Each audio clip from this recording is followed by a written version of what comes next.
E fui estudando uma área que sempre gostei, uma área que sempre fiz.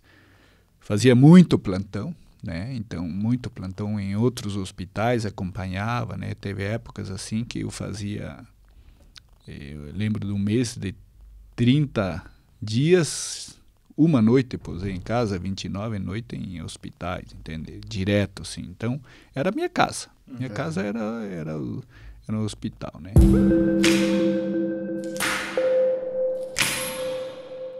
Olá, sejam bem-vindos. Estamos começando mais uma edição do Fala Mais, nosso podcast semanal, recebendo as personalidades aqui da nossa região oeste de Santa Catarina para bater um papo com a gente.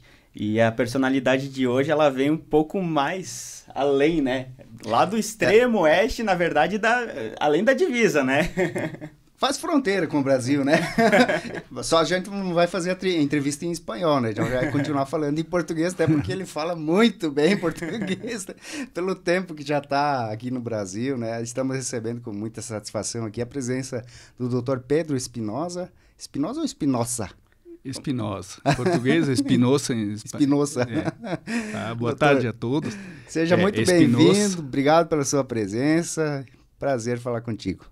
Igualmente, muito prazer, boa tarde aí a todos que estão ouvindo, principalmente aos irmãos Cupines aí, e o sobrenome é Pedro, o nome é Pedro Espinosa em português, né? Em espanhol é Espinosa. Espinosa. Né? Espinosa, em português Espinosa. Né? Doutor Pedro está há quanto tempo já aqui em Ponte Serrada? Estou desde 1990, ou seja, 32 anos. Acho que mais que a idade de vocês, né? Ou não? Menos. Menos. A minha, pelo menos, é menos. A minha é um pouco mais. Eu tenho a idade então, do filho mais novo do senhor? Do Marquinho. Você era amigo do Marquinho, sim. Ainda, né? O Marquinho tá com 29, 28. Eu tenho 28. O 28, Marquinho, sim. E então talvez todo esse tempo que estou aqui em Ponte Serrada. Né? 1990. Você é da Argentina mesmo, né? Sim, eu nasci na Argentina, fiz meus primeiros estudos lá. Nasci na cidade de San Antônio, ela é fronteira com Santo Antônio do Sudoeste. Fiquei lá até terminar o primário, 11, 12 anos. Depois fui mais para a capital para continuar estudando, né? E durante esse estudo, depois fui convocado, tive o exército, fui convocado para servir o exército argentino como soldado. Lá na época era obrigatório, hoje não é mais. E terminei o exército com 20, fiquei um ano, terminei, e logo que terminei, que saí, que estava iniciando novamente os estudos em Corrientes, fui convocado daí para servir de novo o exército em função da Guerra das Malvinas. E depois da Guerra das Malvinas, voltei, fiquei mais um mês morando com meus pais, depois isso aí vim para o Brasil, Mas chegou a participar efetivamente da guerra? Sim, confronto, ficamos, tudo, sim. Foi um dos... a campo de batalha? Sim, estive na Ilha Malvina, fomos um dos últimos, fui com a Infantaria 4, tá? Então, foi um dos últimos grupos a chegar, né? E, inclusive, eu cheguei assim, recebi a convocação, peguei trem, fui até Montecasseiro, cheguei 5 da manhã, 9 da manhã já estava partindo para uma outra cidade, onde tinha aeroporto maior, e 5 da tarde desse dia eu já estava lá no sul, em Rio Gallegos. Ficamos uma semana acampado do lado do aeroporto, e depois de uma semana, outro avião para a Ilha Malvina. Né? Lá ficamos 45 dias na Ilha Malvina. Aí eu era observador adiantado da equipe da Infantaria 4, do grupo de morteiros, tá? E então ficava na frente desse grupo, e cada grupo cuidava possíveis desembarcação dos ingleses. Nisso aí eu estava em Long Island, que ficava aí a uns 14 quilômetros de Puerto Argentino, ou Porto Stanley, como dizem os ingleses. E nisso aí passamos um bom período. Lá não lembro se foi 20 dias, não, um pouquinho mais, um mês, tá? E o desembarque se deu em Goose Green, que era do outro lado da ilha, e aí fomos recolhidos num final de tarde para ir para esse local, em Monte Kent. Aí fomos de helicóptero para lá até finalizar a guerra. Ou seja, nessa mesma região Monte Kent nós éramos retaguarda, e a tática dos ingleses foi, como é uma ilha, de atacar por trás. Nós passamos de um dia para outro a ser primeira linha, né? E como que é essa experiência, doutor, de participar de uma guerra? Olha, é uma experiência, assim, é inexplicável, não tem? São sentimentos muito diferentes, né? São sentimentos que até contradiz como é a minha profissão hoje, né? Então... Você já tinha formação? Eu estava fazendo o pré-vestibular lá na Argentina quando fui convocado, ou seja, saí do exército, fui fazer o pré-vestibular para entrar na faculdade. Aí fui chamado novamente pelo exército, convocado, e depois, na volta, já não fiquei mais na Argentina, né? Mas aí chegou a ficar quanto tempo totalizando todo esse período aí da guerra? Da guerra na ilha mesmo foram 45 dias, deu 60 entre ficar em território argentino, em Rio Galego, no sul, tá? E aguardando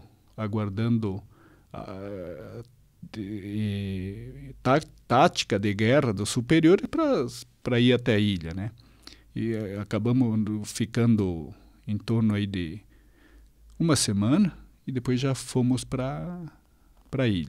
A ilha dá 600 quilômetros do território, então dá 1h30 2 horas, não de voo. Voo. Já no voo já foi... Bom, para ser assim... para ter... falar assim, já você sentia a guerra, já sentiu em Rio Galego mesmo, né? Sim. Porque você já estava... Clima de tensão. Era um avião aterrissando, decolando, avião de guerra, ou seja, direto, noite e dia, né? Os Mirage era na época, tá? Então... E limpeza de arma, até acidentes com arma de morte, que o pessoal durante a limpeza não saber manusear ou ter algum tipo de acidente. Então, você via ambulância passando e corria a notícia assim que escapou um tiro, coisa assim, né? Você teve que pegar em arma também? Teve que atirar? Sim, nós usávamos... No início da guerra, eu usava uma FAL, e depois uma metralhadora FAC, uma MAC. Uma FAL e depois uma MAC no final de combate, né? E final de combate, assim, o combate meu, como era observador adiantado, eu tinha que ir na frente, passando todas as coordenadas, tá? E corrigindo os tiros realizados pelo morteiro, tá? Então aí você tinha um primeiro tiro que aí você, desse primeiro tiro que você ia alongar, encurtar, mais a tanto grau à direita, você usava na época, e foi no 83 isso aí, hoje deve estar tudo tudo automatizado. Né? Já dos ingleses já eram automatizados, ou seja, eles programavam os canhões, os morteiros, a artilharia pesada, num teclado. E nós tínhamos que fazer isso, quem lidava com essas armas lidava manualmente.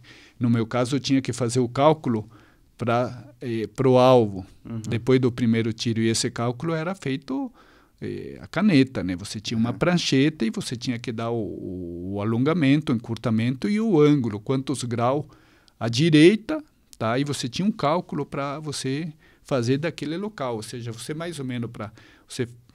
de início, assim, para você ter uma cartografia da região, e você demorava aí 15, 20 minutos para você saber isso aí, para depois você fazer as correções, né? E também para avisar, você avisava a guerra, assim, a guerra nessa época, hoje é muito diferente, e hoje quase, você tem pouca guerra de infantaria, né? na época ainda prevalecia a guerra de infantaria, e você tinha que fazer, ia observando, adiantar na frente, para dar as coordenadas para o grupo que vinha atrás com todo armamento. Fazia um papel meio que de estratégia ali. De estratégia. Dependia de ti o que você via, contar, o que fazer. Ó, aqui não dá, vamos para o outro lado. Você via 2 grupos, para que lado que você tinha que ir. Isso aí à noite, tá? O que você vê de dia, mais ou menos. Você vê de dia não tem avanço, tá? Não tem avanço do grupo, e não tem guerra de dia. Na época não existia isso aí. Todo mundo se enxerga, né? Todo mundo. Exatamente. É mais fácil. É mais fácil. Quer dizer, fica mais difícil de você avançar, tá? A possibilidade de você ser alvo de alguém de dia é alto. E mesmo assim, a artilharia, ela mantém uma cortina de fogo para ninguém avançar. Sim. Fazendo a supressão, né? Exatamente. Aí à noite, aquilo que você vê de dia, você vai montando para a estratégia à noite, o que você vai fazer, tá? E assim, em certo momento, você como observador adiantado, várias vezes você encontrar grupos de soldados ingleses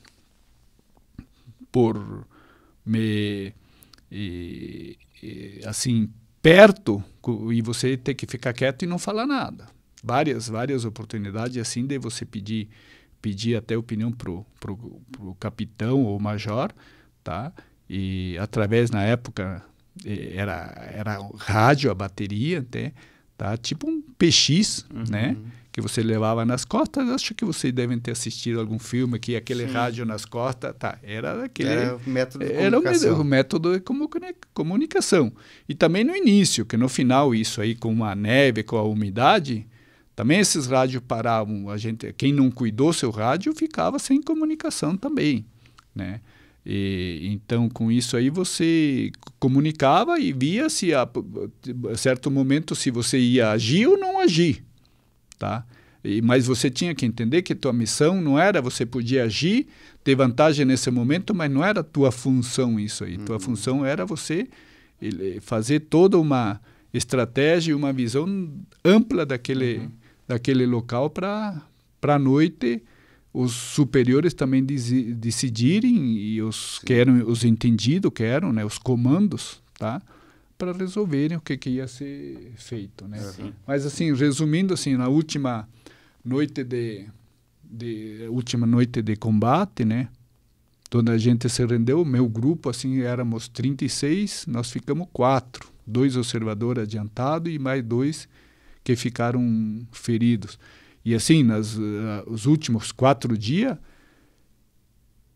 a minha função já de observador adiantado já não tinha função nenhuma, porque eu ligava o rádio, eles detectavam através de radar, mas era assim, sei lá, 10 segundos, eles bombardeavam toda a região onde eu estava. Eu não podia mais, ou seja, utilizar rádio que bombardeavam toda a região. Localizavam, né, através de radares que tinham quando que aconteceu isso? Quando eles se aproximaram com os barcos deles na ilha. Então esses radares ficavam dentro das embarcações. E aí eles localizavam os observadores adiantados. Aí a gente se replegou, quem era observador se replegou e ficou com o grupo, tá? E aí nesse grupo que eu fiquei com esse grupo replegado aí 3, 4 dias, para depois houve a finalização da guerra, onde houve a rendição da guerra, né? Então... E aí você acabou voltando para casa depois disso? Acabou? Não, aí nós voltamos, fomos prisioneiros de guerra, ficamos mais uma semana de prisioneiro em Puerto Stanley, né? E ficamos mais uma semana, ficamos num frigorífico antigo, né? E teve passagem aí muito ruim, assim, né? Que não vou comentar, tá? Nesses frigoríficos onde ficamos prisioneiros. E Aí depois eles embarcaram nós no barco no Canberra, que na época era o segundo maior barco do mundo para passageiros. Tá? Então eles embarcaram nós isso para devolver como prisioneiro na Argentina. Aí, voltando já para a Argentina como prisioneiro dos ingleses, eles iam devolver, não sei o que aconteceu, que não teve acerto com a Argentina, e o barco tomou direção para o Uruguai. Não iam poder atracar no porto da Argentina. Quando estava próximo ao Uruguai, voltou de novo porque autorizaram desembarcar na Argentina. Aí foi em Puerto Madryn, que teve desembarque, né?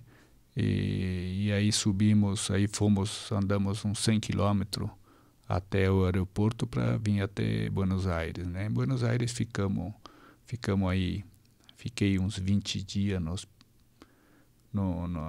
na escola de oficiais, onde ficava todo o pessoal que veio de prisioneiro, para estudo com psiquiatra, com médico, para ver se estava bem para liberar, né? Aí ficamos 20 dias, alguns ficaram 1 ano, outros ficavam... O que menos ficou foi 20, 30 dias, um mês, tá? Esse período foi muito ruim também, porque aí você vê tudo aquilo... Aquele que quer saber como uma guerra, tá? Nascidos 4 de julho, o filme americano, tá? É só assistir aquilo. Quando eu vi aquele filme... o diretor desse filme que fez, ele não foi para a guerra, mas alguém que passou por ele exatamente o que é uma guerra, tá? E aquele filme e o pós-guerra, que o mais difícil, a guerra tudo que eu aprendi em 19 anos, você desaprende e aprende outra vida em 30 dias. Sim. Tá? Em 30 dias. E esses 30 dias que depois do pós-guerra, tá? É muito mais difícil de você sair disso aí e voltar à vida normal. Exatamente, né? Exatamente. Qual que é que momento dentro desse período aí, doutor, que você esteve lá, que momento foi mais difícil e que você teve mais medo, assim, temor, de alguma forma? Até eventualmente morrer. Sim, vários momentos, assim, momentos onde você está sendo bombardeado, você termina a tua força e você se atira no chão e espera que seja o que Deus quiser, porque você não tem mais força e a área está sendo toda bombardeada, tá? E você em 3 dias, 2 dias, você já fica... craque, tipo o zumbido de uma bomba que vem, tá? E você já percebe se ela vai cair perto de ti ou não, entende? Então, nessa hora, quando está vindo... Sim, você já tem noção disso aí, e a agonia que te dá isso aí nesse momento é muito ruim também, e ouvir colegas que perdem perna, às vezes não tem tiroteio, não tem nada, mas tem uma explosão? Não é dinamite. Uma granada pessoal instalada, aquelas, que o pessoal que está fazendo, por isso, quem faz também o nosso trabalho de observador adiantado, alguns colegas pisavam em cima dessas granadas pessoais, tá? E isso aí explodia e perdia a perna, ou às vezes ficava inteiro, morto, saindo sangue pelo nariz, em função da onda expansiva que faz as bombas, né? Na época chamavam de pipeta, a bomba tudo o pessoal chamava as pipetas, né? Então isso aí também é marcante, né? A alimentação, né? A alimentação também, você tem uma alimentação em primeira linha, não tem como te levar em comida, né? Não tem como levar de comida. Mas aí você via lá, você não sabia o mundo, mas tipo, falando em comida, lembrei do Brasil, e aquilo que você sempre tem aquela lembrança boa do Brasil. Lá já nós recebíamos umas caixinhas com alimentos, com café solúvel, tudo que ia do Brasil. E pelo que nós entendíamos, que nós tínhamos repassado, que era doação, ou seja, o Brasil ficou Dando suporte. Suporte escondido. Ela não abraçou a guerra, não se declarou, não teve declaração. Mas teve, na parte de logística de alimentos, teve ajuda e nós recebíamos lá e nós víamos. Mas a alimentação era suficiente para a tropa lá? No início, sim. Na época de combate, não. Né? E você combate... vira combate algumas pessoas que tá em óbito, chega um momento que você não tem o que comer, tá próximo a comer cocô de ovelha, o que mais tinha lá era ovelha, entende? Então você revisava, se você via soldados mortos, você revisava se tinha alguma coisa para comer, suprimentos. Tá? E você não é refeição, são comidas alimentação que você vai fazendo conforme vai aparecendo e vai conseguindo, e é escasso, então não é que você fica comendo, é escasso. Sim. E às vezes nem vem no teu momento. Tem aquele horário, por exemplo, agora é a hora do almoço, e você vai revistar quando? Aquela hora que não tem, aquele segundo que não tem bombardeio, e vai dar uma mordida e provavelmente, te digo assim, tinha muita coisa de turrão, chocolate, essas coisas, né, que tem bastante caloria, que você às vezes dava uma mordida e não dava tempo para você fazer a segunda e nem sabia onde que ficava esse resto de chocolate ou de outro alimento, entende? Então, não é uma coisa... passou fome? Claro, você passa fome, você perde peso. Além do estresse, de todo aquele esforço físico que você tem, o esforço mental, você perde, né? Então, os momentos, como você pediu, durante a guerra, é isso aí. E você depois perde, você entra num ritmo. Você entra no ritmo de guerra, de saber se defender, você pega a experiência, né? E esse combate noturno é através de balas traçantes, você vê a direção da bala, ela vem fazendo o trajeto, né? Então você usa muito caça-mata, muitos poços onde você se utiliza à noite para se proteger, tá? Mas é você e algum colega que você vê que está perto, próximo, e isso aí vai te dando uma tipo, dá para dizer, raiva, nervosismo, que você fica num limiar também, que você que também quer vira um destruidor, né? Sim. Você vira um destruidor também, tá? Involuntariamente, mesmo que você nunca... assim, a adaptação que te dá uma guerra, tá?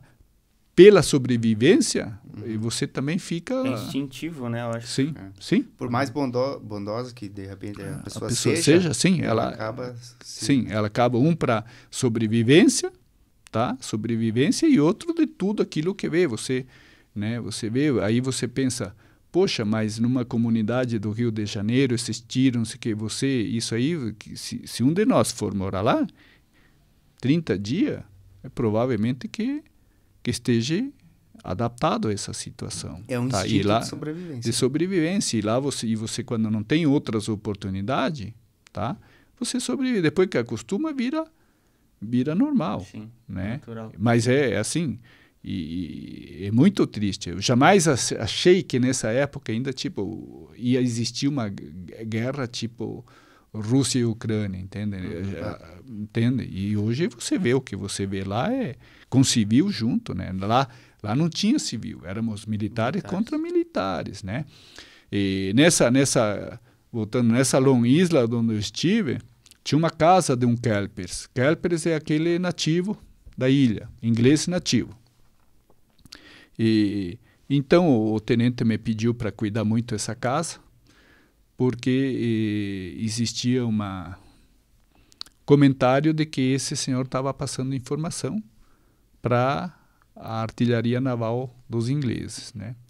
Eu via que ele sempre, todo dia de manhã, ele ia até o barracão dele que tinha e levava tipo adobe de tijolo para dentro da casa, numa caixa. Ele e o filho dele, numa caixinha, levavam, cada 2, 3 horas, levavam uma caixinha cheia de tijolo e de barro ainda, ou adobe. Adobe se chama, né? Aquele tijolo que você não é tijolo ainda, é barro. Sim. Barro seco. Tá? Aí levavam esse barro seco para dentro. Um dia eu falei pro Montenegro, que era outro colega, éramos em 2, né, a dupla. Montenegro, vamos ter que entrar na casa, não tem outro jeito, cara. Aí entramos, tá? Para nossa surpresa, o que eles faziam com esse pedaço de tijolo cru? Fogo, cara, era a lenha deles. É tão rico em petróleo aquela terra, que ela é preta. Caramba. Usam de lenha para aquecer Era o combustível deles. O combustível deles é a terra seca. Ou seja, eles fazem tijolinho, eles colocam um em cima do outro para passar o ar e secar, e uma vez que está seco, eles utilizam para fazer fogo aquilo lá. Né? Era o Mr. Watson, tá? O senhor era o Mr. Watson, e até fiz alguma, assim, não amizade, né? Mas conversei muito com ele, me mostrou, ele, né, tinha uma fazenda de ovelha, tinha 14 mil ovelhas, o negócio funcionava assim, esse território era fornecido pela Inglaterra, tá? As matrizes também, e ele tinha que só fazer lã. E essa lã era comercializado, tá? E ele sobrevivia disso aí, mas vivia bem, tipo, aquelas Land Rover, tudo para andar nessa região, tinha uma casa boa, tá? E nisso aí tinha um filho e tinha 2 filhas. Essas 2 filhas, uma é a Elisa, tá? Elisa tinha, na época, 10, 11 anos, né? Depois essa moça escreveu um livro, tá? E ela colocou meu nome, tá? Colocou meu nome nesse livro e, em função, assim, eu pedi para o Mr. Watson para tomar um banho, fazia não sei quantos meses que não tomava banho, e como o Montenegro também, e aí eles, ofereceram e final da tarde já ficou assim, tipo, final da tarde eu ia fazer lá um lanche. E eles mantêm lá no fogão a lenha, a barro do petróleo. No forno sempre está uma ovelha, pedaço de pernil, sempre quentinho para o aperitivo. Eles saem fazer o serviço, voltam 2 horas, fazem um aperitivo e vão trabalhar de novo. E eu ia lá, tipo, visitar, mas a intenção era comer. Né? E então, nisso aí tomei banho e ficou o nosso sabonete lá. E as meninas, fiquei sabendo depois pelo livro, que as meninas começavam, depois que nós fomos embora, se jogavam sabonete e tipo, tinha um nojo do sabonete nosso que ficou lá. E ela colocou isso no livro. Aí eu vi o nome dela esse tempo, eu sabia do nome dela, nunca tive contato, né? Entrei no Instagram e achei ela, né? Aí mandei uma mensagem para ela no Instagram, né, cara? Ela lembrou, queriam saber como nós estávamos, como estava nós, e eles não sabiam se a gente tinha sobrevivido, né? Aí o pai dela tá bem velhinho, né? Mas ela tá morando lá, tá fazendo alpinismo, mora lá. Mas tivemos assim uma conversa só de reencontro, mas parou por aí, não teve mais, né? Não teve mais... Manteve o contato. O contato, né? Sim. E assim, não teve mais o contato. Então, e nesse mesmo local aí, que depois de um tempo que vieram nos buscar para levar para terminar o combate em outro local, onde foi que finalizou a guerra.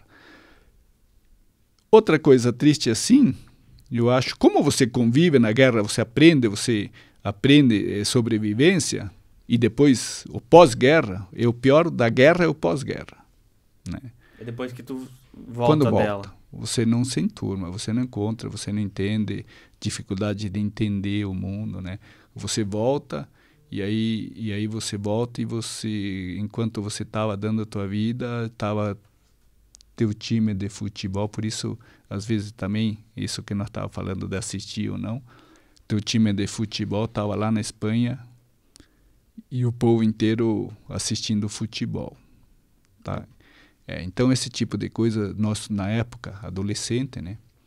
Jovem, 19, 20 anos, você não entende isso aí, não entende. É o que causa uma certa revolta. Causa revolta, e você não entende o suporte também. Você viu, lógico, em tudo isso na guerra também houve comercialização de comida, tá? Por parte de nosso próprio grupo mesmo, o argentino mesmo, de outro grupo que tinha a logística de alimentos e de negociar, entende? Então você volta revoltado e você assim, e foi um dos motivos assim, eu tinha que sair do país, eu conversei com meu pai, né? Mas assim, vou te falar por parte, então ficamos na escola em Buenos Aires, na escola de oficiais, uns 30 dias, meus pais não sabiam onde que eu estava, tá? Então, e eu não tinha Mas como... eles sabiam que tu tinha ido pra guerra. Sabiam, mas não sabiam. Aí, depois, não sabiam se eu voltei. Terminou a notícias. guerra e não tinha mais notícia. Depois que você foi pra guerra, por exemplo, você não teve mais contato com ninguém. Não tive mais contato com ninguém, tá? E o contato que era, mas era assim, cartas que as famílias argentinas mandavam para os soldados que estavam com ele, você só para ler, fulano de tal, te dá força e força te dá moral. Sim. Tá? Só isso era o contato que você tinha com o território. Sim. Tá? E aí em Buenos Aires não tinha também contato, não tínhamos celular. O telefone, cara, um telefone, estou te falando do 83, cara, são 40 anos atrás. Até o próprio telefone era uma dificuldade há 40 anos atrás. Tá? Então, não tínhamos como se comunicar.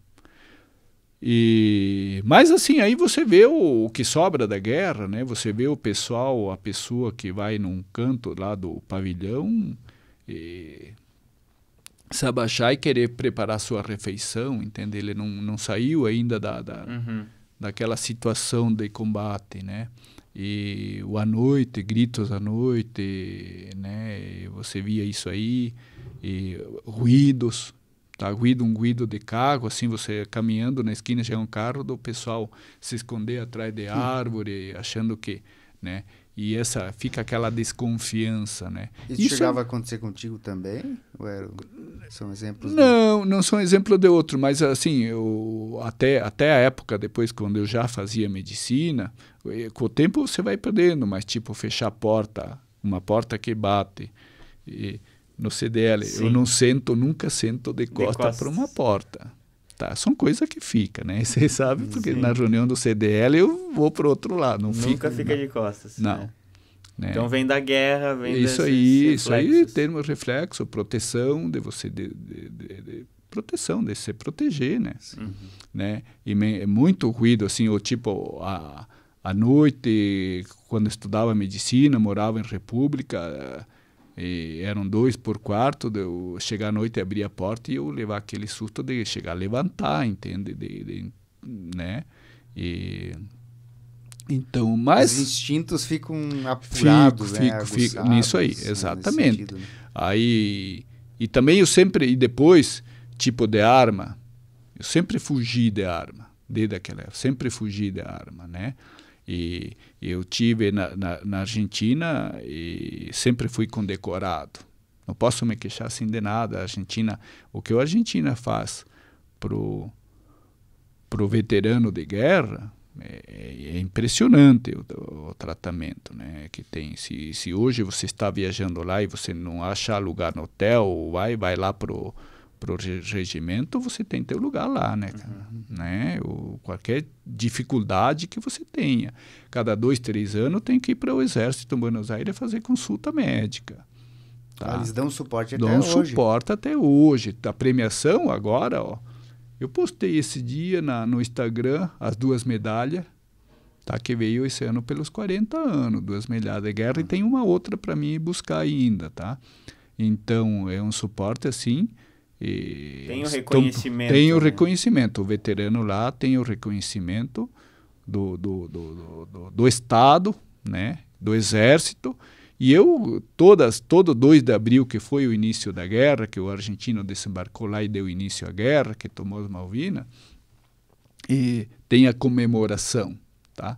Não é comemoração, não se ganhou nada. Na realidade, é a lembrança dos soldados que perderam a vida, tá?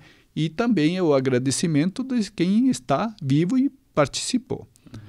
E sempre são condecorados. E até os 40 anos de idade, hoje estou com 61, eu nunca fui, 20 anos eu não queria saber. Eu tinha, assim, pelo exército, medo. Medo, não sabia o que ia acontecer, não sabia qual ia ser minha reação em receber essas condecorações. Aí, até que um dia fui. Tá? Um dia acabei indo, né? Já tinha ido superando, assim, quando eu viajava para a Argentina, tem vários locais da Argentina, Puerto Madre, onde a gente desceu, tem uma praça que está todo o nosso nome, meu nome está lá. Na praça da nossa capital, em Posadas, está nosso nome, né? E em Buenos Aires, também numa praça, San Martín, também está meu nome lá. E são tipo de reconhecimento por parte do exército e da nação.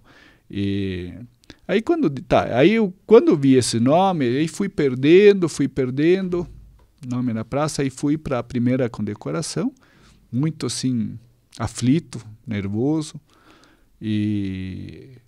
mas superei, foi assim bem recebido tudo, mas no momento da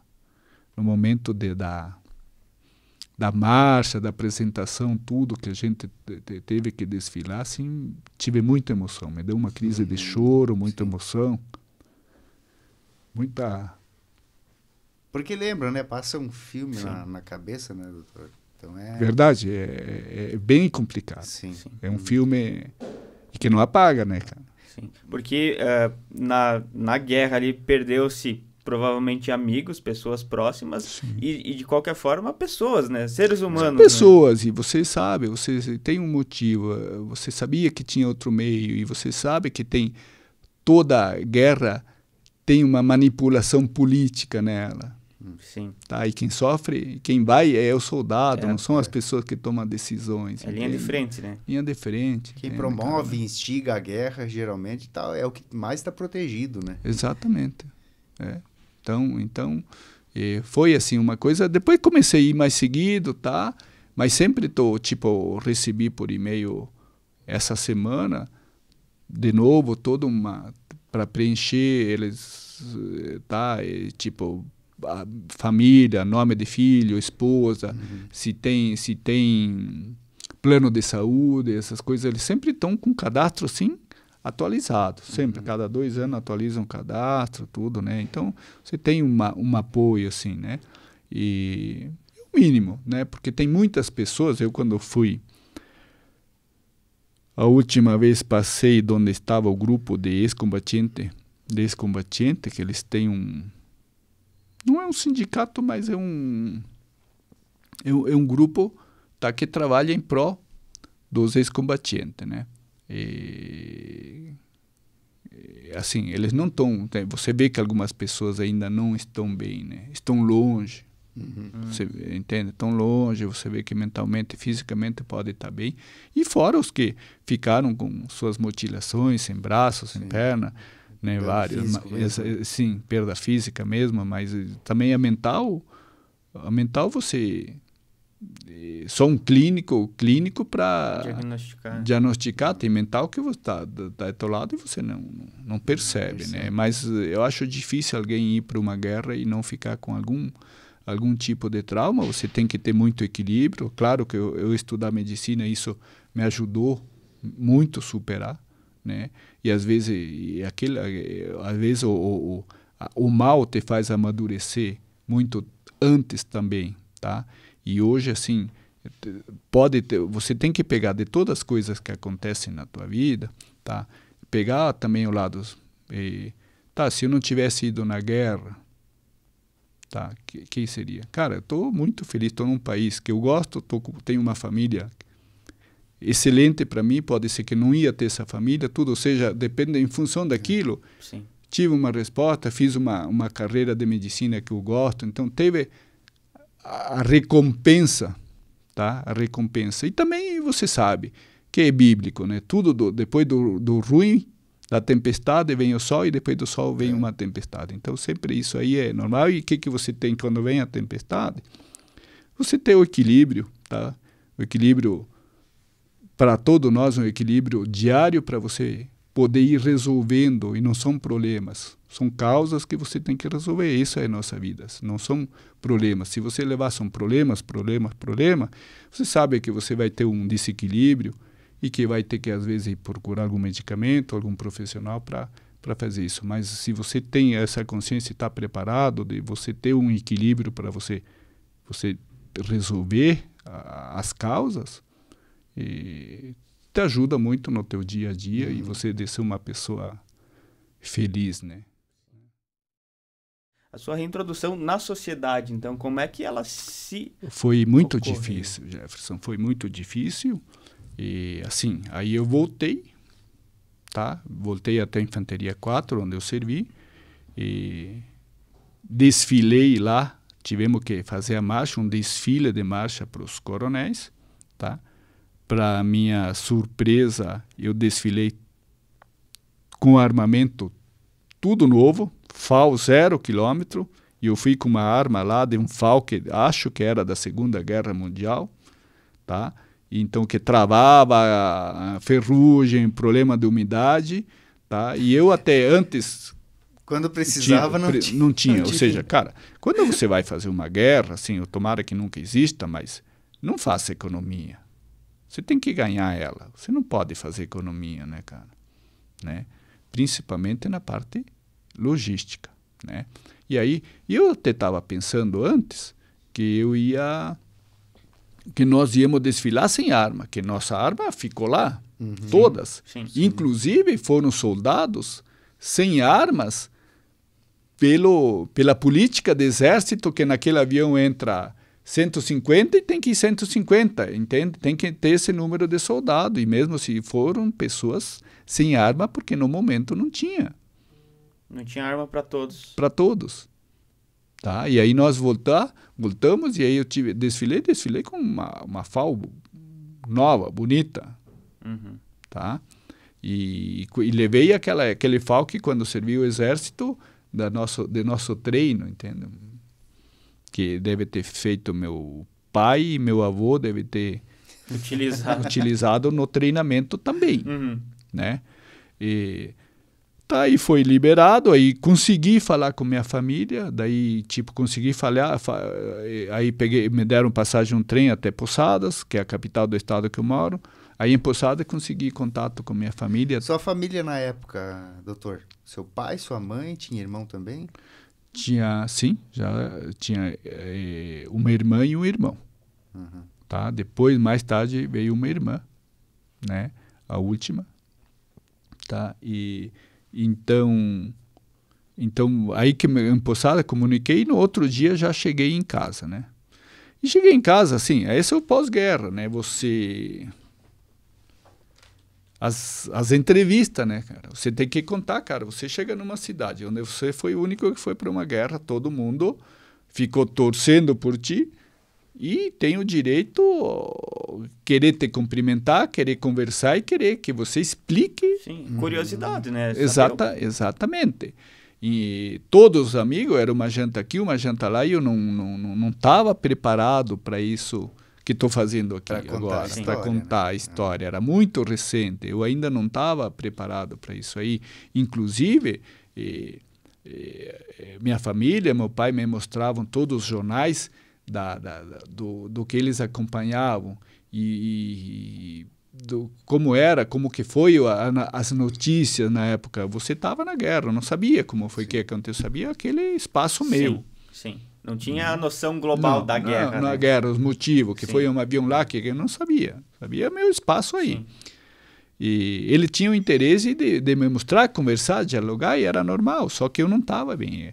Aí um certo dia conversei com meu pai e expliquei, olha, eu não conseguia sair para nada, que era todo assunto só guerra, né? E aquele filme à noite, né? E não existia na época, ainda bem que não existia fluoxetina, não existia esse medicamento. Era matar no peito, né, cara, o que você sentia, né? Tá? Então, aí conversei com meu pai e tinha várias possibilidades. Eu ia para um lugar longe, tá? precisava mais dinheiro, aí, não, vamos sair em lugar perto, tá. Na América do Sul, mais próximo, era Brasil, e assim, e sempre eu via o Brasil como um potencial econômico, um potencial de crescimento, um país fora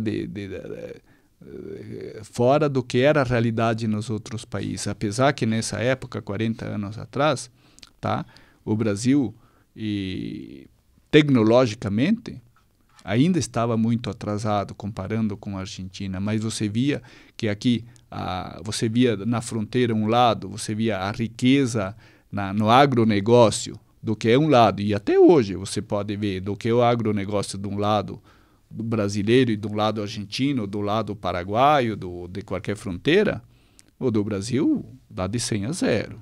Tá? E esse agronegócio que faz o suporte para as demais economias do país, né? Então eu via também isso aí, eu falei, não, é o país que eu quero, vou apostar nele, é isso que eu quero, né? Então meu pai me apoiou, tá? Eu fui para Barreiras, Bahia, né? Fiquei lá 3 meses fazendo um trabalho, eu tinha feito alguns ajustes lá de irrigação, trabalhava como agrônomo, né? E trabalhei como agrônomo lá, fiz projeto de irrigação.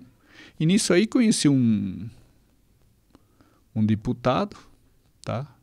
Deputado Sebastião, nome dele. E ele me falou da possibilidade de vir. Eu falei que estava lá tentando fazer medicina, me falou da possibilidade de vir fazer aqui, que tinha possibilidade. Aí ele foi e viu para mim. E, coincidentemente, nesse ano tinha 2 vagas em Buenos Aires para 2 brasileiros e tinha um intercâmbio para 2 argentinos aqui. Tinha no Rio e Curitiba eram as vagas. Uhum. Na época não sabia. Eu falei, você quer? Vou ver para ti lá no Itamaraty essa nova troca cultural que tem entre os países. Não, pode ver. Ele viu e, cara, ele chegou e me disse, tem essas 2 vagas, só que você tem que estar tipo quinta-feira ou quarta-feira, era um domingo que ele foi, fim de semana, você tem que estar quarta-feira em Buenos Aires, cara, que a prova é lá. 3 dias depois, 4 dias. Você é lá na Bahia. Lá na Bahia, em Barreiras. Cara. Mas nesse tempo você estava estudando, se preparando? Não. Para prestar vestibular? Não, eu tinha saído da Argentina, não estava mais preparado, eu estava trabalhando. Mas tinha intenção ainda de... Sim, ia estudar. E, na realidade, não tinha vontade, intenção não tinha de nada, estava ainda num pós-guerra, estava sem rumo, né? Sim, sem rumo. Estava trabalhando, torrando o que eu ganhava, dava para viver, tá? Sobrava dinheiro um pouco. Aí chegou o deputado e me falou, pai, ia até Buenos Aires, cara, lá de Barreira, né? Ele falou, não tem problema, eu te pago a passagem de Foz de Brasília a Foz, e aí você de Foz você vira na Argentina é contigo, eu posso te ajudar até lá. Daí, beleza. Vim em Foz, peguei um ônibus de Foz até Buenos Aires, cheguei num dia antes lá, cheguei na terça-feira à noite, no outro dia era Saiu no domingo ainda. Para Brasília, sim. Segunda saí para... Sim, daí peguei ônibus, terça de ônibus, de Foz do Iguaçu até Buenos Aires. Aí no outro dia fiz a prova lá, daí cheguei lá, éramos 90 inscritos. Aí fui do hotel onde fiquei até a Embaixada Brasileira, fui a pé, dava aqui uns 2 quilômetros, fui a pé, e tinha 90, ficavam 30 para... Selecionado para ir para entrevista. Tá, e na entrevista daí passavam 2, cara. Nossa. Tá. E eu tava pensando assim, cara, eu achava que ia bem. Tinha 3 meses de baiano, né? E uma história aí, eu achei que ia ir bem, né, cara? Aí fui para entrevista, fui bem e fiquei... E eu pensava, tava Rio de Janeiro e Curitiba. Eu pensei, cara, vou Curitiba, que é mais próximo à minha família, uma cidade mais parecida com a Argentina do que Rio. Né? Podia a facilidade da adaptação e na situação também que eu estava desse pós. fiquei em segundo lugar. Coincidentemente, o outro escolheu o Rio de Janeiro. E aí sobrou Curitiba para mim. E aí começou minha vida de médico, né? De estudar medicina e fazer tudo. Essa vinda do senhor, de você para o Brasil, escolheu o Brasil, né? Entre os países ali, foi inicialmente por um receio de ser convocado novamente para uma outra batalha, alguma coisa nesse sentido, ou era mais... Não, mais para fazer sair desse mundo de guerra e desse mundo de que você não está mais acreditando. Certo. Né? E aquilo lá, eu vi o potencial de crescimento do Brasil. Do país, que tanto... Independente do Brasil estar bem ou não, se concretizou. Hoje é o melhor país, tá? Da América Central e da América do Sul. Ou seja, daqui perto, do mais perto de nós, é o melhor país que você tem, sem dúvida. Tanto para tudo. Sim. Em todo assunto, é o melhor país que tem. Ou seja, não foi errado naquele pensamento o motivo por que eu vim para cá. Sim, da escolha pelo país. Pelo país há 40 anos. Não, deu certo, é aquilo que eu quero. Não sei daqui para frente, mas até hoje deu certo. Sim. E um pouquinho mais de detalhes, doutor. Você, quando saiu da Argentina, você veio sozinho para o Brasil? Foi para a Bahia, no caso, né? Isso. E como que a escolha pela área, trabalhou na área de agronomia, né? Tinha uma família que era de Santo Antônio Sudoeste que tinham fazendas em Barreiras, tá? Tinham fazendas. Daí eu fui através deles lá e lá que conheci. Hoje a cidade era muito próximo, 30 quilômetros do posto Mimoso. Hoje o posto Mimoso é a cidade de Carlos Magalhães. Tá, que tinha só o posto e 2 moradores que eram frentistas do posto quando estive lá. Tá, hoje a cidade deve ter 200 mil habitantes, 300 mil, uma coisa assim. Né? E essa família que eu fui lá, que fui trabalhar com ela permanece ainda lá. Tem contato ainda, eventualmente? Tem contato com eles? Como eles têm o sogro deles, esse rapaz tem o sogro em Santo Antônio Sudoeste, faz uns 3, 4 anos me encontrei com ele, né? E daí... contatos muito poucos assim com eles, né? Ele até deveria ter mais porque tenho uma certa gratidão por eles, né? De ter iniciado e de ter essa oportunidade, né? Essa oportunidade foi de a primeira porta aberta no país. Exatamente, assim, né? Porque como era fronteira, cara, o Brasil também, eu jogava futebol, jogava basquete, jogava com o pessoal de Santo Antônio. Então, o pós-guerra também, o pessoal de Santo Antônio também ia do outro lado, na fronteira na Argentina, em casa, para me visitar, para ver, conversar, né? E eles estavam certos. Quem estava errado era eu, né, cara? Eu entrava num restaurante, uma pizzaria à noite, assim, cara, e aquele barulho, ruído, conversa, não sei o quê, não estava preparado mentalmente para aquilo lá. Eu queria o sossego, me esconder, ficar sozinho, entende? Então, o problema não estava com essas pessoas, estavam comigo mesmo, né? Comigo mesmo, né? Elas estavam na vida normal dele, de você perguntar, cara, você voltou de uma Olimpíada? É normal. Quero saber os detalhes, né? Exatamente, é o normal deles. Sim. Eu que não estava a fim de falar. Né? E ele jamais ia entender meu lado também, porque não foi ele que... Então era a melhor fase, a melhor escolha era sair, né? Mudar de área. De área, sim. Foi bom. Nossa, aquela região lá, né? Tenho boas lembranças, assim, né, cara? Tanto é que foi tipo um retiro lá de 30 dias que para mim foi muito excelente. Imaginou 40 anos atrás, numa fazenda perto, dava 600 quilômetros de Brasília ao norte, indo para Barreiras. Então, acho que para a gente seguir cronologicamente, né, o senhor estava dando a sequência ali no início do curso, então, né, de medicina. Sim. Em Curitiba. Está começando a graduação agora, né? Comecei em Curitiba, né, estudar lá na Federal, na universidade, me formei na Universidade Federal do Paraná, tá? Aí fez todo o curso lá e aí certos momentos, assim, tenho gratidão aí pelos colegas também, porque com tudo aquilo que tinha acontecido, você está sozinho no momento era um outro país, eu não era naturalizado, só tinha uma identidade temporária, né? Então, aí meus colegas de sala, né, aquele apoio que me deram, porque certos momentos tive vontade, 2 anos depois até de 1 ano e meio, de desistir, né, de voltar. E eles me deram maior apoio, acabei ficando, né?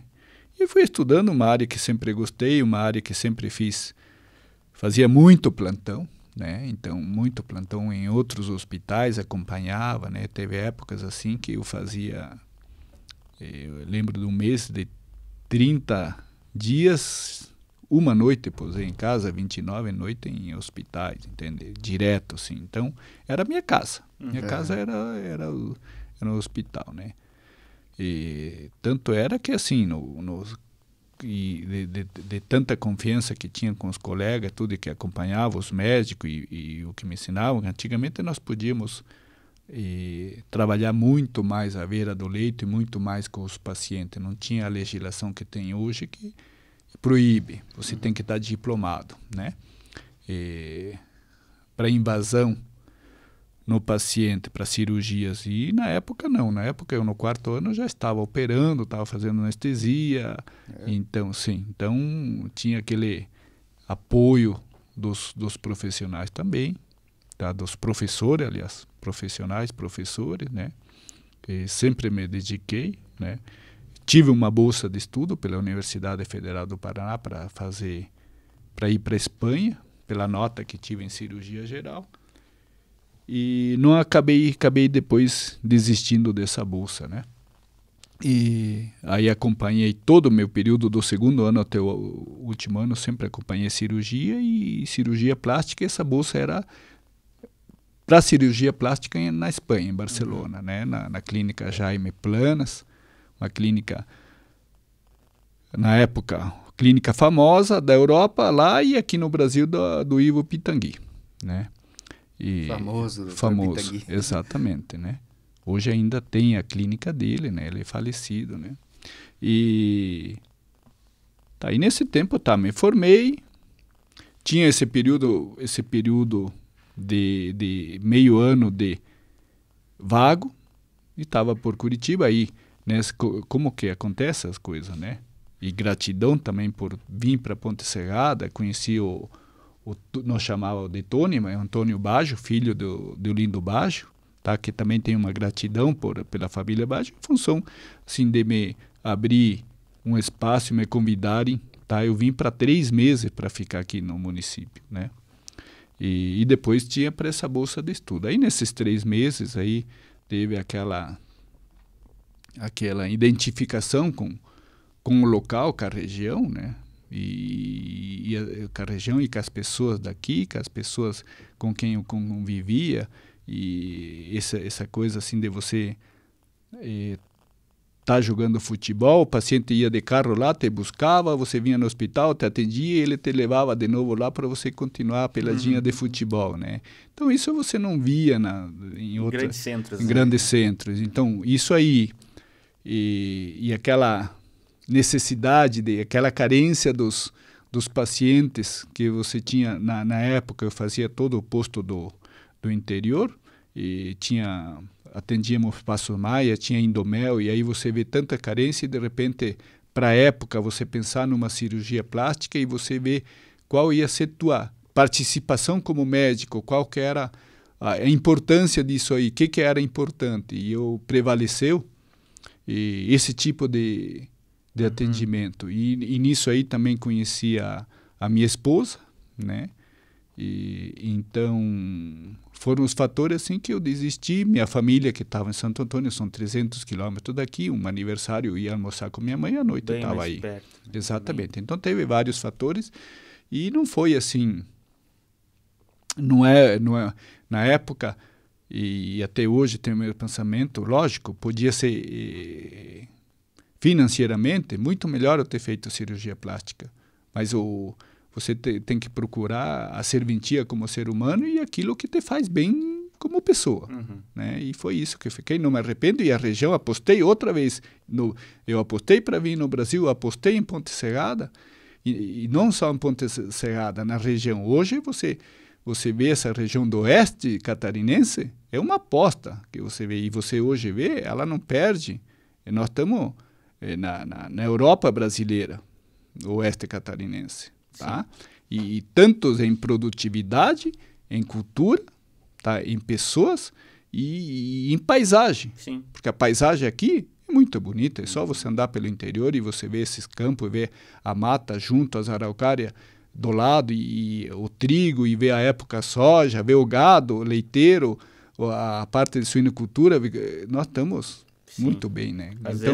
Às vezes, desculpa interromper o senhor, a gente deixa passar despercebido porque faz parte do nosso dia a dia, né? Mas se a gente parar para olhar as belezas da nossa região, realmente, né? Exatamente. E assim, eu te digo, conheço, graças a Deus, sim, conheço muito países da Europa, conheço de Espanha a Moscou, tá? Então, Polônia, toda a região da Europa conheço. Não conheço muito bem, só uma área norte da França e a Inglaterra. O resto fiz assim, não de avião, tá?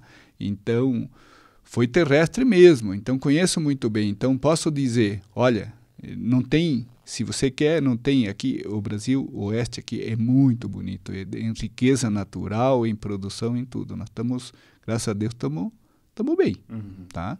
E somos, assim, elogiados pelos outros estados do Brasil também. Então, isso aí é gratificante. Outra aposta que também, de repente, se não houvesse a guerra, não ia ter possibilidade de estar vivendo, né? Sim, com certeza. Vamos chamar isso de destino, né? Destino, os caminhos levariam a outro lugar. Né? Exatamente. Mas nessa época, doutor, que você estudou lá em Curitiba, a Universidade Federal não pagava o curso, no caso? Não, o curso era não.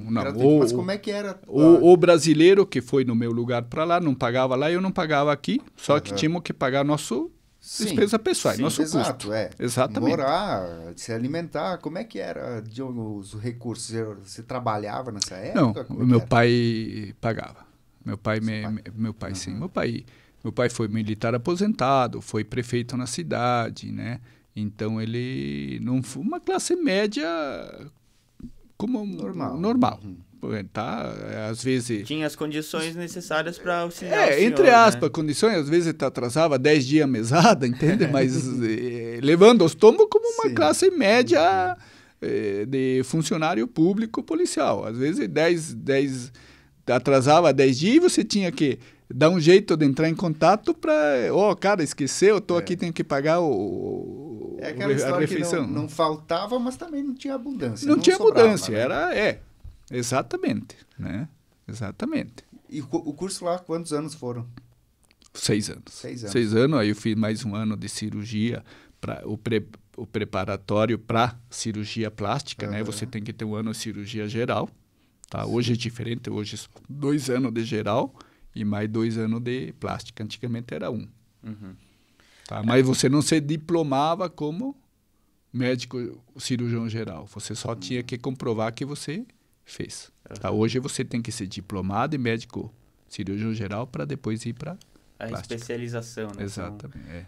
E então a sua vinda depois da formação, né, em medicina, a sua vinda a Ponte Serrada foi pelo Tony Baggio, pelo Antônio Baggio, que aí, precisa médico lá, que eu vim para 3 meses. E aí começou. Como tu conheceu ele? Ele fazia bioquímica em Curitiba e a gente se conheceu em Curitiba e estudávamos no mesmo centro das áreas biológicas. E não sei, não lembro como assim o momento de... Aí a abertura, no caso da clínica do senhor, a clínica Espinosa. Tá, a clínica começou, nós temos 35 anos de clínica médica, né? Começou com a medicina do trabalho. O que aconteceu? Já na época tinha umas empresas, a minha primeira empresa como médico do trabalho tá? Nem era médico do trabalho, mas precisava que seja feito a medicina ocupacional. Era a Madeireira Bahia, tá? Né? Do seu Sadi Romani e do Gilmar. Sim. Tá? Falecido Sadi. Então, eles me deram a oportunidade aí começou a Agroeste, Cavacaro, que tinha um plantio de maçã, que também tinha uma parte ocupacional, tá? E aí eu vi que a parte ocupacional também fazia parte da clínica médica. Hoje tem uma relação muito, muito assim, perto. A medicina é uma só na realidade, porque as doenças tá sempre relacionado com aquilo que você faz. Sim. Né? Então, aí fiz a pós-graduação, aí fiz a prova na Associação Nacional de Medicina, muito tempo atrás, há quase 30 anos, isso aí, passei e aí fui organizando a clínica, trabalhando com a clínica, sempre procurando fazer da clínica está sempre atualizado e sempre fazendo a medicina, além da medicina, da clínica, da clínica médica, você tem toda a parte legal, tá? Para a empresa. E além de cuidar da saúde, você tem a parte legal também que você faz. Então, fui sempre me atualizando para cumprir com a demanda que existia, né? Tem um potencial, Ponte Serrada, região, hoje nós com a clínica estamos bem, sim, tá? Ou seja, nós estamos entra assim, ou ficamos aqui ou temos que abrir uma outra, expandir ela, Japecó, Xanxerê, né? Mas ainda assim, para isso você tem que contratar profissionais, tá? E o que é o medo de contratar profissional? Você baixar a qualidade, tá? Então, presto serviço também há 25 anos como médico, trabalho para a BRF em Faxinal, isso aí me fez que abrir outra, expandir para Faxinal também, né? E fazemos todo tipo de trabalho, temos de trabalho desde as medições de gases, medições de temperatura, de altas temperaturas, medições de velocidade de vento, temos todo esse equipamento que nós utilizamos, isso aí para você fazer os levantamentos dos riscos ambientais que são submetidos operários, colaboradores, né? Além disso, em cima desse risco que você monta os programas, o PCMCO, que é o Programa de Controle Médico, para você. O que é isso? O que é o PCMCO? É um cronograma que você faz para você monitorizar a saúde do colaborador, né? Então, hoje é obrigatório, né? Temos mais o E-Social também, que hoje, antigamente, não era necessário informar ao Ministério do Trabalho. Então, hoje você manda esse E-Social, a partir de janeiro é obrigatório, quem tem um funcionário ter esses programas, né? E lá eles controlam, ou seja, o que é o E-Social? Eles não vão precisar vir na tua empresa para ver o que você tem de errado. Pedir lá, você vai ver aquele periódico, aquela consulta, aquele exame, vai estar todo no sistema da parte do Ministério do Trabalho, né?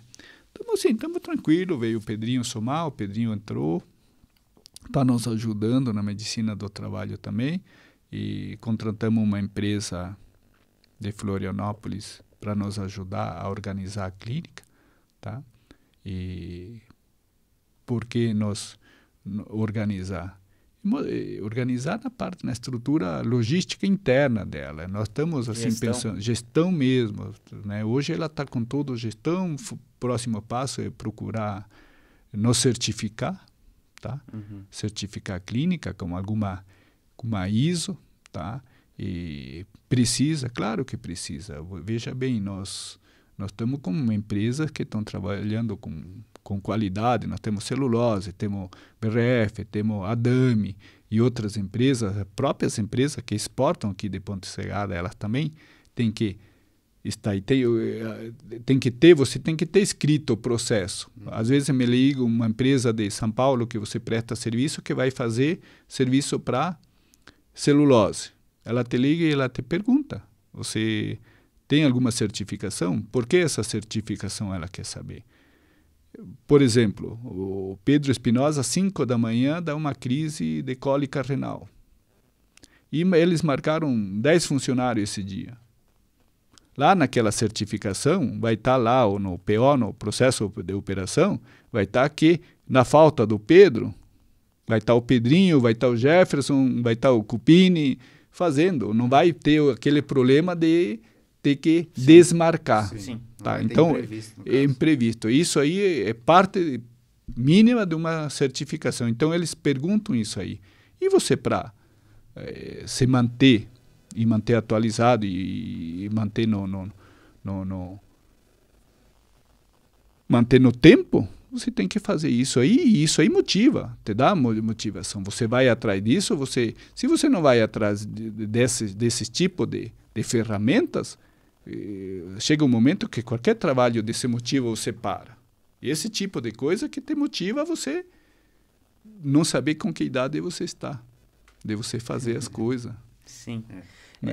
E hoje tem todas essas novas regras, como o senhor está falando aí, mas eu já tive a oportunidade de conversar em algum momento contigo, e eu queria trazer aqui para a gente deixar registrado, lá nos anos idos, não sei se foi quando iniciou os trabalhos em Ponte Serrada, mas esse trabalho mais, não apenas do clínico, mas de mesa de cirurgia, de trazer esses relatos, né? Inclusive na parte dos nascimentos das crianças. Você me trouxe um dado, agora não vou saber precisar, provavelmente tu saiba, de quantas crianças nasceram antes da Clínica Espinosa ser medicina do trabalho, né, eu trabalhei no Hospital do Seu Deolindo Baggio, Santa Luzia, e então comecei como médico, aí fiquei um bom período como médico geral. Fazia cirurgia, obstetrícia, ginecologia, pediatria, fazia tudo. Anestesia era eu que fazia, tá? E então fazíamos tudo aquilo que a gente podia bloquear, anestesiar, e de cirurgia nós fazíamos plantão, tá? Fazíamos plantão, quem permanece ainda em Ponte Serrada é a colega também que tenho muita gratidão por ela, a doutora Margarete. Então nós revezávamos plantão, apesar que ela, com 4 gestação, ela me deixou bastante na mão nos plantão também, né? Bastante licença maternidade. Bastante licença maternidade, né? Mas é uma pessoa assim, nossa, para trabalhar, uma excelente pessoa, inclusive o primeiro filho dela nasceu comigo também, fui eu que atendi, acho que é o Gabriel, é? Sim. E aí nasceram 2.300 crianças aproximadamente no hospital, isso dá 20% da população de Ponte Serrada, fora as de cirurgias e tudo, chega quase a 4.500, com tudo, 4.500 a 5.000 procedimentos que teve no Hospital Santa Luzia, né? Não tínhamos, como hoje tem o repasse da prefeitura para o plantão, nós não recebíamos o plantão, tá? Na época não tinha, e trabalhávamos assim, ficava internado, ganhava, não ficava, alguns te pagavam, perguntava quanto é a consulta e te pagava, alguns não podia, não te pagava, mas não tinha aquela, como é hoje, todo organizado, né? E então foi épocas boas. Trabalhei em posto de saúde também, trabalhei muito tempo em posto de saúde, aí depois saiu o município de Passos Maia, né? O prefeito foi o seu Abílio, com o vice Egotoso, eu fui o primeiro médico, eles foram os primeiros prefeito e vice, eu fui o primeiro médico de Passos Maia, né? Fiquei um bom período também, depois saí quando me dediquei à medicina do trabalho, entrando na Sadia, na época, em Faxinal, né? E depois continuei trabalhando nos postos de saúde, algumas vezes, ou dando algum tipo de ajuda, assessoria, né? E às vezes, algumas épocas também, quando tivemos a primeira... Fiquei de voluntário, 1, 2 meses, na época, acho que até era o prefeito Antoninho, veio o vírus H1N1 e faltava médico, aí um período ajudei, né? Mas foram épocas boas, e eu continuo fazendo clínica. Ainda meu forte em consultório é clínica médica, né? Clínica médica, tá? E antigamente os diagnósticos para nós fazer em hospital, nossa, era difícil. Nós tínhamos raio-x em Xanxerê, tá? Ultrassom não tinha, era Passo Fundo, Curitiba, ultrassom era lá. Então era na escuta mesmo, na experiência, na palpação, e naquilo que 60% naquilo que o paciente, aquele que tinha facilidade de te explicar, de relatar, né? O teu diagnóstico ia ser mais certeiro, né? Sim. Né? Dependia mais do paciente relatar com eficiência do que propriamente. Sim, sim. Mas o tempo também, tínhamos uma escola boa, eu vim de uma escola boa, numa escola que era na época era a sexta do Brasil, a medicina em Curitiba. Então, fizemos uma boa pediatria, que é fundamental para o interior você saber pediatria, né? E isso, assim, e pediatria eu não vejo, hoje eu atendo ainda criança e não vejo dificuldade nenhuma, só muda o cálculo do peso que você tem que fazer para a medicação, mas o resto não faço a puericultura, crescimento, avançar, né? Mas vejo assim também, hoje você tem muita informação, muita literatura, tá? E a medicina evoluiu muito e muda bastante também, então você tem que acompanhar todas as especialidades, se torna mais difícil, é pouco tempo para você acompanhar, o volume é muito, né? Mas mesmo assim, você tem que saber, como clínico geral, você tem que saber, no mínimo, 60% a 70% de cada especialidade, porque senão você também não vai fazer um diagnóstico, senão você vai ficar na tua mesa falando ao fulano de tal, ao fulano só encaminhando. Isso aí não precisa ser médico. Então, você tem que ter receptibilidade, tá? E através de quê? Através da história clínica, da história do paciente, do exame físico que você vai fazer e exames também. Os exames te ajudam, né, para diagnóstico diferencial e até para te dar diagnóstico também, tá? Mas quando você normalmente está pedindo um exame, normalmente você já tem o diagnóstico ou tem a hipótese de 2, 3 diagnósticos, tá? E vai fazer o diferencial para você saber qual é a enfermidade, o diagnóstico, né? Então, mas o mais importante de tudo isso aí é o que o paciente dê conta. Se você não ouvir o paciente, fica muito difícil, tá? Os exames, às vezes, eles não te dizem tudo, eles te orientam. Sim. Né? Mas, assim, melhorou. Hoje você vê o de imagem, nossa, o que se aperfeiçoou hoje é uma ressonância, uma tomografia. Tomografia hoje de coluna lombar, ou do abdômen, ou do aparelho urinário, dura 15 segundos uma tomografia. Tá? Então, com resolução, né? 15 segundos.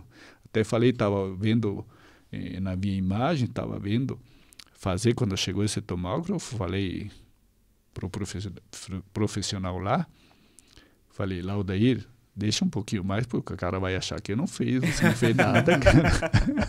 Não deu nem tempo de entrar, né? Ou seja, a tecnologia hoje está muito avançada, cara. Hoje você não precisa, nós, te juro, nós tínhamos que às vezes fazer uma laparotomia para ver, fazer um diagnóstico, para abrir, para saber se era uma dor, fossa ilíaca aqui do lado direito, mulher, tem apêndice, tem ovário, né? Tem pode ser ou uma diverticulite, uma irritação intestinal e está com aquela dor aguda aí e com um hemograma infeccioso, cara, você não vai... Tem que fazer a intervenção. Não vai esperar, né? Exatamente. Então, naquela época, nós tínhamos, assim, de cirurgias abdominais, de 25 a 40 cirurgias por mês. Tá? Simplesmente pelo fato de descobrir o que realmente exatamente. era, né, Isso dentro do município. Nós atendíamos Passos Maia e aqui a Vargem Bonita também vinha bastante. Mas né? ainda assim, né? Um número bem grande. Se pega hoje, não tem. Ó, não. Depois com isso aí, hoje você faz os exames, apendicite raramente você tem. Você veja o que você vê os antigos aí, o que tem de 40 anos para cima, estão tudo operado. Você vê que todo com cicatriz. Sim. Ou vesícula ia porque não tinha como você fazer não tinha o diagnóstico de imagem. Sim. Né? Então, era muito mais difícil. Mas isso aí te dá experiência e hoje te deixa assim, te dá segurança quando você atende uma consulta, né? Te dá segurança essa experiência, né? Só que o paciente evoluiu junto com a tecnologia, tá? O paciente também, hoje, se você não pedir exame, ele precisa do exame. O sistema hoje, ele também é um paciente digital. Tá? Ele também precisa disso aí. Não, ele já bem com a imagem. Eu estou com uma dor nas costas. Eu vi no Google que eu estou com isso, é verdade? Né? Exatamente, eu já ouvi. Então, já vem com um diagnóstico prévio, né? Que ele fez sim. autodiagnóstico no exatamente, caso. Exatamente. Aí você tem que ouvir, saber abordar e saber fazer a pergunta para... Você ele tem o direito dele vir com o diagnóstico. Ele tem o direito, o corpo é dele. Tá? Você tem que saber ouvir isso aí e depois fazer a tua abordagem médica para você, né? E para você fazer o diagnóstico. Mas geralmente está errado, né? O diagnóstico dele.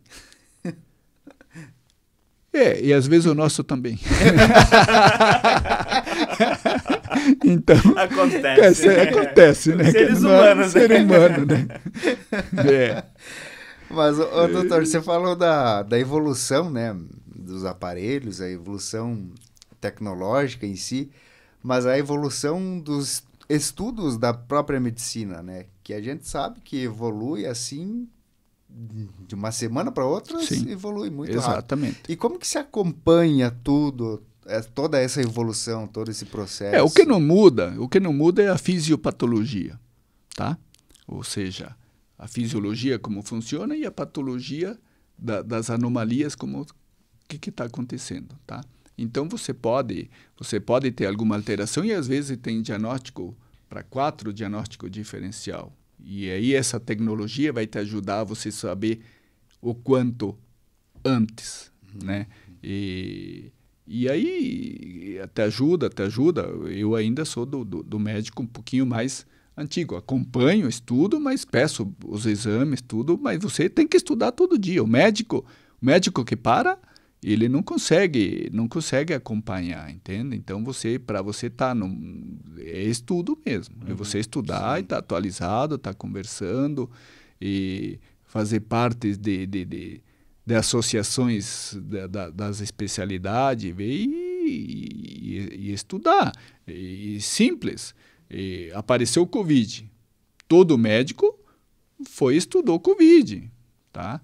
Então, só que na clínica médica é um pouquinho mais volume para estudar. Mas a fisiologia, você sabendo a fisiologia, sabendo a fisiopatologia e sabendo bem a anatomia, tá?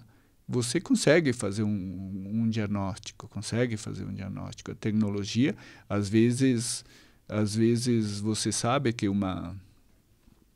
com uma dor de pescoço, às vezes é muito mais psicossomático, tá? Aí você pode encher de exame e vem tudo normal e ele continua com dor. Então você tem que ter esse jogo de cintura, saber escutar, entender, ver, uma série de alternativas aí que você tem que saber. Mas é difícil. Hoje ser clínico geral, o volume é alto, você tem que estudar. Tem que estudar direto, você tem que saber no mínimo 70% de cada especialidade. Tem que ser neurologista, tá? Otorrino, tá? E aí você tem que saber cardiologia, pneumologia, fígado, hepatologista, gastroenterologista, urologista, tá? Além tem doenças de ortopedia, doenças osteomusculares que que não necessariamente são fraturas que tem que ir para o ortopedista, né? Às vezes você tem muito. Hoje o maior afastamento em auxílio-doença é lombalgia, é uma doença osteomuscular, tá? E principalmente eu, como médico do trabalho, como clínico geral, eu tenho que saber fazer um diagnóstico, saber que exame, ou seja, saber da tecnologia hoje que existe para mim fazer um diagnóstico. E além disso aí, saber também que 30 anos, 50 anos atrás, fazia um diagnóstico sem ter a possibilidade de um diagnóstico de imagem. Não tá? era Por quê? preciso. Porque você pega os livros, porque os livros de medicina são grossos? Porque lá tem todos os testes que você pode fazer para descobrir a que nível está a lesão e que tipo de lesão. Tá? Então, ou seja, a medicina, ela é milenar. Sim, ela não é uma tem a medicina... forma rudimentar de você Exatamente. descobrir, né? Não é os últimos 20 anos que descobriram. Facilitaram e agilizaram o diagnóstico. Mas a base está ali, né? Mas a base é milenar. Sim. Os livros são milenar. Eu, quando cheguei aqui, vi um rapaz com Corcel 1, lá de Passo Fundo, com o porta-mala, cheio de livro. E aí era as novidades. Aí você comprava 2 livros grossos assim, que era o suficiente. Você não ia conseguir estudar durante todo o ano. Mas ficava mais atualizado, ou pelo menos sabia o assunto. Tá? Sabia o assunto onde você podia procurar para você ter literatura. Tá? Sabia a literatura onde você podia encontrar. Não tinha o Google. O computador, quando eu cheguei aqui, eu vi sobre eu li numa revista que nessa época, no 90, quem chegasse no ano 2000 sem saber informática, era como se fosse estar no ano 80 sem saber, 70 sem saber ler. Tá? Opa, isso aí me preocupei. Eu falei, opa, tá? E vamos ter que ir atrás de um computador. Procurei em toda a região, não tinha. Achei um computador, tá? Na loja, lá em Erechim, na Esponqueado, tá? Com muita dificuldade, tive contato, mandei vir um computador, veio aqueles de tubo, um teclado, tá? E veio o livro. O programa era DOS, acho que vocês nem conhecem. MS-DOS. MS-DOS. Tem o livro dele ainda, cara. E lá que eu, à noite, comecei a entender do computador e tentar, que aí você fazia a receita, era um formulário do lado que fazia, parece uma máquina laminadora, mais ou menos, fazia barulho, tá? Você tinha que recortar ela, tá? E então, foi dessa maneira assim que eu aprendi no sistema, em função de uma revista que eu li que você precisava se atualizar. E esse tipo de informação que a mídia te presta, que te faz você ficar atualizado, ir atrás, procurar, né? E depois quando veio, mesmo se instalou para valer, né?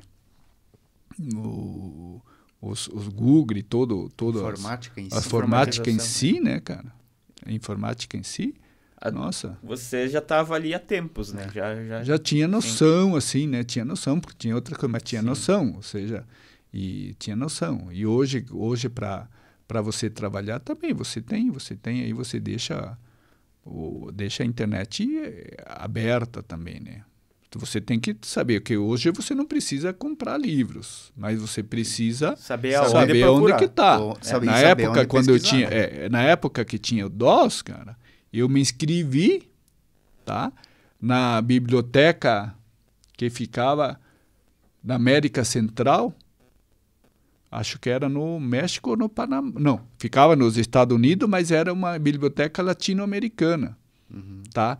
E eu procurava as atualizações através dessa biblioteca. Era uma biblioteca gratuita, você tinha que fazer inscrição. Já naquela época já tinha esse meio para você poder pesquisar, exatamente, fazer as pesquisas lá. Ou seja, as dúvidas que você tinha esse meio naquela época. Era o Google da época. Era o Google da época, ou seja, você tinha bibliotecas, tá? Para entrar demorava 3 meses para você conseguir ter a autorização para acessar. Sim.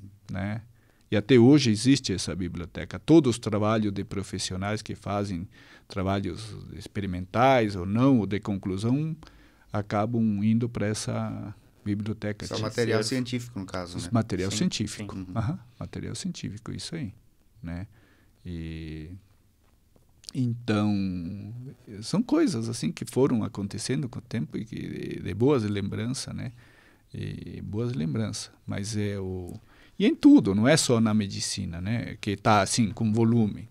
Mas, acho que ver como eram feitos os projetos antigamente e ver as colunas como eram o tamanho de uma coluna de uma casa, de uma viga, e ver como hoje calculam exatamente o que precisa, né? E a tecnologia, acho que assim, na medicina, cara, aquilo que você precisa fazer, hoje você consegue escanear e você já vem com tudo aquilo que precisa pronto, tá? Em termo de próteses, prótese que seja dentária, de cotovelo, de osso, você vem com o desenho, o escaneio te dá pronto e você vem com a peça prontinho. Então, no nível de cirurgia invasiva, hoje quem é cirurgião cardíaco, ele está com os dias contados.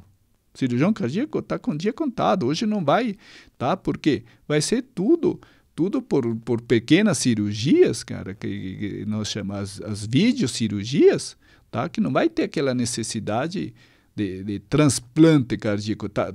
Quantos transplantes você escutou que foi feito nos últimos 5 anos? Não existe mais.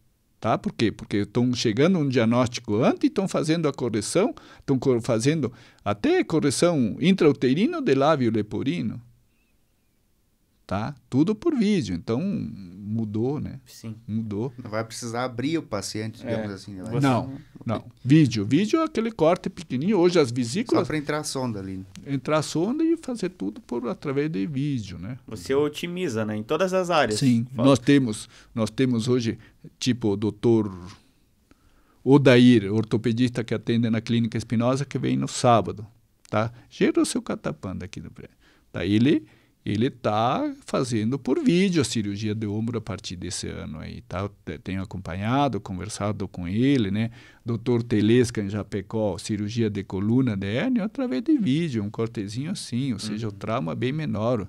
Você interna hoje e amanhã está indo para casa, né? E a precisão é muito maior também, eu acredito. Precisão, né, também, claro, sim, sem dúvida, né? A margem de erro é bem menor. Né? Uma precisão melhor, né? E acredito aqui também no hospital estão fazendo em faxinal, estão fazendo por vídeo cirurgias e logo acredito aqui também pelo potencial e o empenho que temos com nossos colegas que estão no Santa Luzia, acredito que aqui também nós logo vai ter uma equipe que venha, não precisa uma equipe de fora que venha fazer essas cirurgias no nosso município, né? Nós perdemos aqui, tivemos uma grande perda com a saída dos aparelhos de imagem do Dr. Lírio. Tá? Não soubemos fazer com que ele ficasse, não conseguimos fazer com que ele ficasse por problema mesmo de financeiro, não dava, não tinha como, mas faltou um pouco de esforço de nós, da sociedade, de manter. Para nós ter uma clínica de imagem como nós tínhamos aqui, acredito que vai 30 anos, né? Tá. Pode até mudar agora com o nosso colega mais novo aí, com que está no Santa Luzia, o doutor Érico, o doutor Castanharo, né? O doutor Plínio, tá? O Moreto também, com eles, que venha essa tomografia antes, né?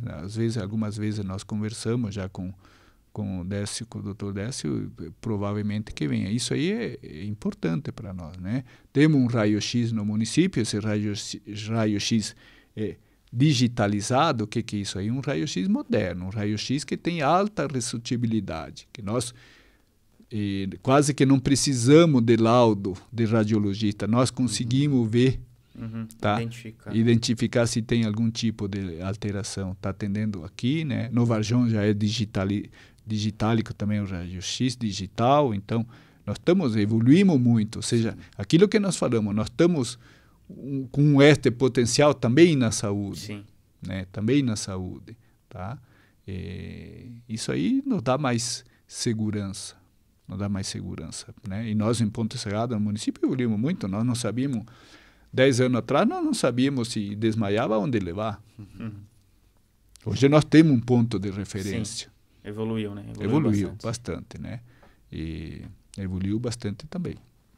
E com a medicina do trabalho aqui em Ponte Serrada, sim, cara, nós temos empresa tipo Raizen de São Paulo, temos empresas que nós prestamos serviço, empresas assim que exigem qualidade mesmo, tá? E nós estamos fazendo trabalho além para as empresas também, né? Aqui do município, as empresas que nós prestamos, locais que prestamos serviço de ponta a ponta, assim, entende? E estamos preparados para o social, não temos assim um pensamento negativo, medo, nada disso. Nós estamos como uma empresa assim capaz, tá? Capaz.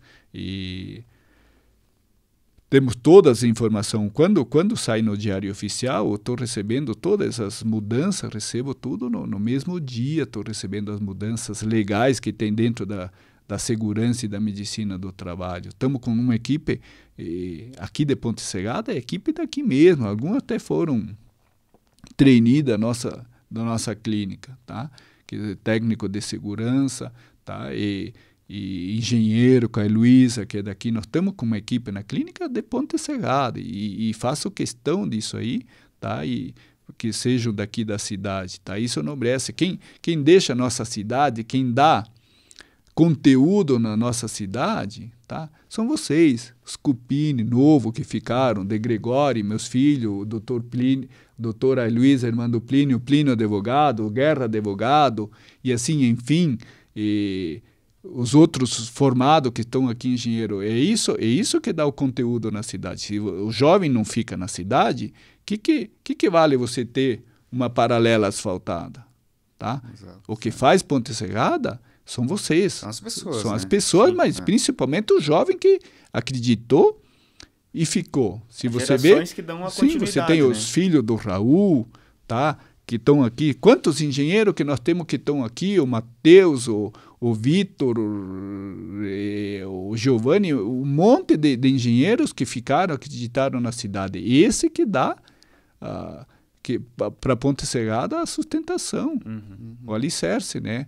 Então, ótimo que ficaram, parabéns a todo esse pessoal jovem, é isso que nós precisamos para Ponte Serrada, ter conteúdo, ter alicerce para ter conteúdo, tá? Sim. Veja bem, estamos fazendo uma entrevista, cara, parabéns, vocês estão num local bem instalado, tá?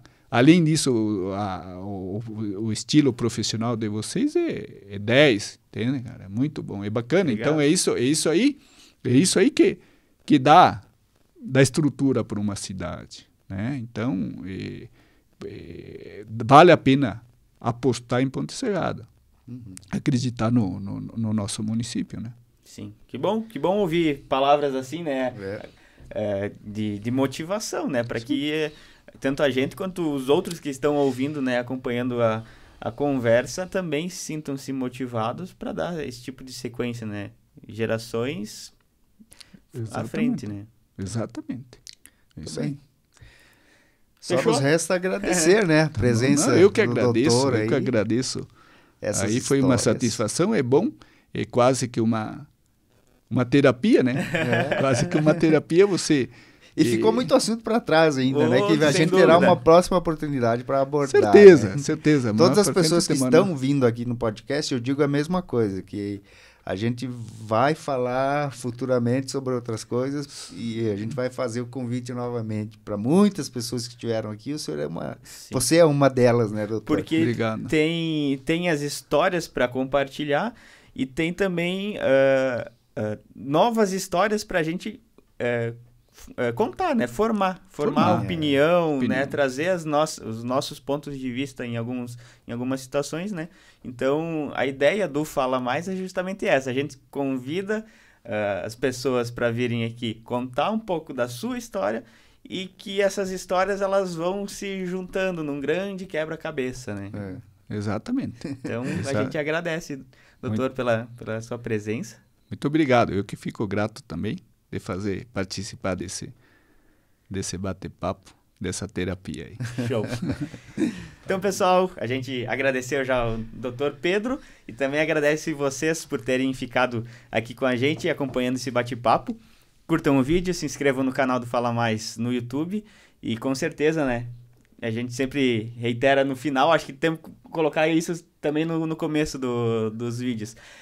Compartilhem esse conteúdo, vamos passar para frente, porque além dele ficar aqui no nosso acervo, a gente quer que vá e chegue a mais pessoas essas histórias, beleza? Maior número de pessoas tendo conhecimento, né? Tendo acesso a esse tipo de informação, a essas entrevistas, esses papos que a gente conduz aqui. Esse é o nosso objetivo. Valeu, obrigado e até a próxima semana.